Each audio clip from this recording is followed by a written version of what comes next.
As you can see with this eyebrow, one is much fuller than the other. The after that is, and the fuller one has a beautiful shape. The other one is much thinner, but not as thin as the before, right? So I'm going to show you how to keep it very natural or go a little bit more dramatic and go a little fuller. So if that is you, you definitely want to stick around and I'll show you how to do that. As you can see right here, I put a little bit of concealer over my old brow tattoo, which by the way, I have some previous videos touching on the tattoo, the process, how to look out for really good artists, because you know there's so many artists out there that tattoo eyebrows, but there's not a ton of them out there that are really good at it. But I just want to show you on those previous videos just what to look out for when you're looking for a brow artist in your area. And this model that you'll see has an old brow tattoo, but hers was smart because it was done really thin, and I'll touch on that in just a second. So let's get to the brows. Now, if she didn't have this brow tattoo underneath, her brows would be not only thinner, it would be very, very light, because as you can see with her eyebrows towards the middle to the end, it's very light. So she was smart enough to get the brows a little bit on the thinner side, because the brows over time does spread out. I'm using the dip brow in medium brown. Medium brown is kind of a mid. I can actually get away with medium brown. The reason why I chose something a little bit darker is that I'm going to do some hair strokes on one of the eyebrows. So that's why I chose the medium brown. It's all about the pressure. Now, check out her eyebrows. I'm also using the dip brow because it's really easy for me to kind of like do some hair strokes and kind of work with it, because it's a pasty type of formula, right? Use your hands sometimes. The hands sometimes will warm up the dip brow if it gets a little bit on the drier side. So, and you're going to see where the brush is, right? It's right above the brow line, partly because you want it to get a little bit of a lift. I like a lift. And so you want to start, and what you noticed with this one is that I went over, meaning over the natural shape of her eyebrows. So what you want to do is look at your eyebrows and just go a shy above that. A shy above, because if you go too high up, that's going to look a little silly. So you want to go up high. And as you can see right here, I went just a little bit on the lower side, but a shy lower than what you're looking at, or the brows that you have. Just by doing that, just by going a shy above, I'm going to just do this real quickly, and a shy below. I'm using a granite, a very dark color, so you can see. So you notice I just follow my natural shape above and below. Now, the reason I say a shy above is, or shy below, is just even adding color will puff out the eyebrows, make it a little thicker.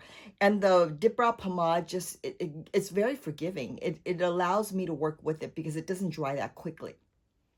So real quickly above, and I just keep the ends very short because I like my ends to be there, but a little lift. And you always know where your end is by using the side of the nose, corner of the eye. That's how far down you can go, but I like to kind of keep it a little bit shorter than that measurement, but as long as you have a little bit of an end. So you notice right here I use the highlighter. The highlighter can just really clean it up. It will clean it up, because what it does is, with the brush 18, it smooths out. Now, I'm not gonna smooth out and blend in the dip brow, just so that you can see. Look at this. Now, you can actually get away with this and comb it through with the spoolie, and then it just kind of, I don't know, it just gives it more of a natural look. But with the reason I use the pomade again is that it just really glides over and it lasts all day. Plus, she's got that tattoo underneath. That's why you want to keep it, the tattoo will be hidden better. So right here, I'm doing the other side of the eyebrow. Again, as you notice, I follow the natural shape, going a shy above, this time actually not pressing that hard. The harder you press, obviously, the darker it can get. So I'm just going a shy above, with the light pressure. I just want that outline going above. With you, it might be just a hairline. With her, it was just a tattoo. Now here is where it gets a little bit more natural. You notice that I didn't go below like the other side. This time I just went right here and just kind of gone, went in an angle, just right over here like this. By doing this on the sideways right here with the brush, you're adding a little bit of hair strokes. You can go slow to get more of a hair stroke. you can go really quickly just to add a little bit of background. You don't have to get fancy. You really don't. Just a tiny bit. So again, going above very lightly, and then right over here, now you're seeing me using the brush with the highlighter again, just to kind of add a little bit more height. This really adds more height into your eyebrows. It also hides any kind of imperfection. But underneath, you can put a tiny bit. You don't have to go crazy. You just want to go very lightly. Now, it's all about the light pressure. That's what I really want you to remember. And up here, again, I'm just flickering a tiny bit this way, a tiny bit above the brows, just to add a little bit of a fluffy hair stroke look. Beautiful, right? I mean, what I want you to see is that on this side, I just went below and kind of pressed on it to just get it very, obviously a little bit on the darker side, but just very full and thick, following the natural hairline. Here, I didn't do much of that here. I basically went above the eyebrow line and just went like this, sideways, just to add a little bit of like hair stroke look without going too crazy, and just a tiny bit in the ends, and use a spoolie if you need to blend it. But you can obviously see on me, there's both. If you use it separately, it looks pretty good. Same as this model. Both looks good, but obviously looking at the natural one looks so much better. It's more natural, right? But even the darker side, the fuller side, you can get away with that if you're looking at this model and going, I kind of like the thicker, fuller side. Go for that as well. But the natural side is still a little fuller than she naturally has that. And that's what I want you to look at. And that's the most important thing. Just go a shy above what you already have. And again, it's shy above here. And if you're on the mature side, like myself, you want to focus above the brow line mostly, and less here, especially if your brow line is going a little bit further down. It's all about going up when you're going down.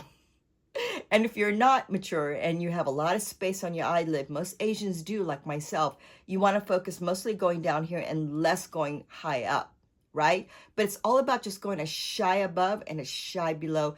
And the dip brow pomade is perfect for those of you that have an old brow tattoo, those of you that want the color to stay on longer. I know that this looks really dark on me because I'm using the darkest color. So you can go taupe or medium brown if you want to start learning how to use a dip brow pomade. I don't know. I like both of them, actually.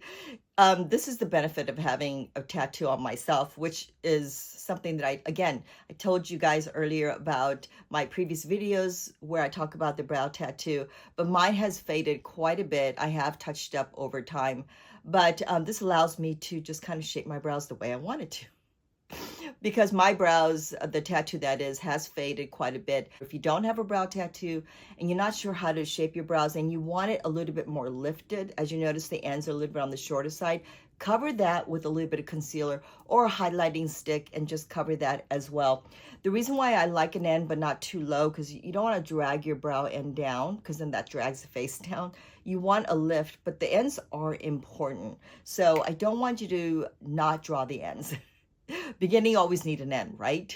And so, but don't be shy in using something like a dip brow pomade. It is pasty, it is creamy and thick and intimidating, but with the right color and the light pressure, I promise you, you'll get a better brow, especially if you've lost a lot of eyebrows. Like myself, I never really had much brow hair, even to begin with. Like, it wasn't like I pulled all this hair in the 80s. And I mean, I did have thin eyebrows in the 80s, but I wish I had more hair. I just never had that much brow hair. For those of you that have brow hair and you just want it a little bit thicker, please follow this step and see if it works out for you. And everyone can benefit from a little bit of a lift, right? I don't care the age. So thank you for your time. Let me know if this has helped you. It always helps me to know that I've helped you. This is why I keep doing what I do.